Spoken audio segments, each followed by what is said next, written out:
Pension স্কিমের সরলীকরণের ক্ষেত্রে সাংবাদিকরা বিষয়টি উত্থাপন করলে সরকার তা ভেবে দেখবে। এক্ষেত্রে সরকারের আপত্তি নেই।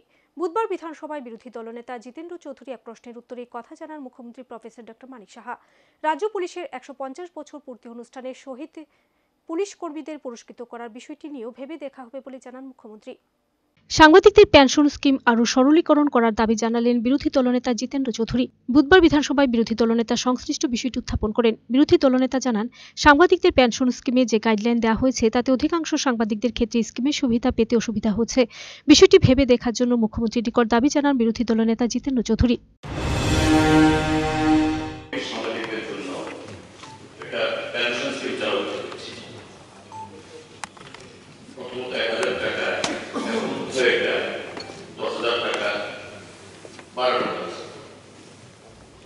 কিন্তু এটা হওয়ার পর এই চালু হওয়ার আমার জানা মতো খুব বেশি সাংবাদিক তারা সুযোগ গ্রহণ করতে পারে। এটা এমনকি 2 অঙ্ক হচ্ছে।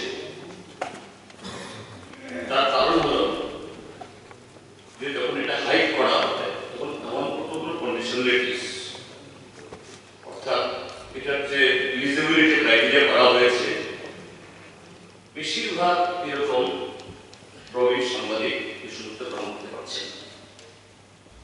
এটা একটু বিবেচনা করা হবে কিনা, যাতে এই দুস্থ যাদের পরিবারের সেরকম আয় নেই, এই ক্ষেত্রে প্রতিবন্ধকতাগুলো এটা সুরাহা করে যাতে বেশিরভাগ সাংবাদিক সুযোগটা পায় এই অবস্থা।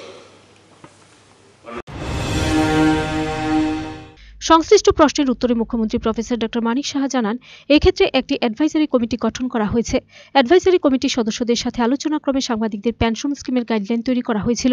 বর্তমান সময়ে যদি সাংবাদিকরা বিষয়টি নিয়ে কথা বলেন তবে তা ভেবে দেখা হবে বলে জানান মুখ্যমন্ত্রী। মুখ্যমন্ত্রী আরও বলেন, সংশ্লিষ্ট বিষয়ে রাজ্য সরকারের কোনো আপত্তি নেই।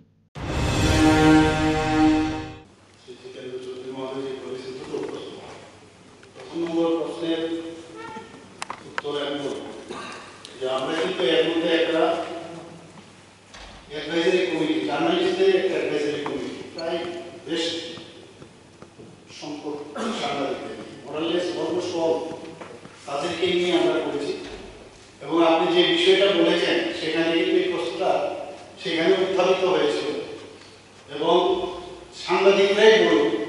সাংবাদিকরাই বিষয়টা বললে এবং আমার এই বিষয়ে আলোচিত হয়েছে। ওরা যখন বলবে আমাদের মানতে থাকার দরকার। Bureau report, search India TNN।